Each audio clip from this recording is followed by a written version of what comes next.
अब इम्तिहान का खौफ, बच्चे बच्चियों को सब कुछ याद होने के बावजूद भी पेपर देते वक्त या स्टेज पर बोलते वक्त या दीगर जो इम्तिहानात होते हैं उसमें बहुत ज़्यादा खौफ होता है। आने के बावजूद भी डर हो, उस डर को ख़त्म करने के लिए जैलसीमिया मेडिसिन है।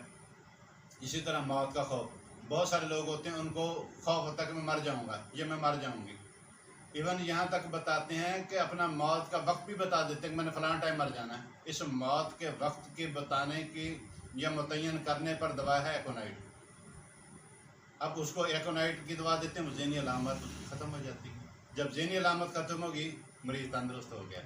अब बहुत सारे लोगों के वालिदैन, अजीज़ो कारब, बहन भाई इंतकाल कर जाते हैं, उनका सदमा, किसी महबूब दोस्त के चले जाने का सदमा, उस सदमे की वजह से उनका डिप्रेशन बहुत ज़्यादा होता है, बहुत ज़्यादा एंजाइटी के मरीज़ बन जाते हैं, बहुत ज़्यादा परेशानी में रहते हैं।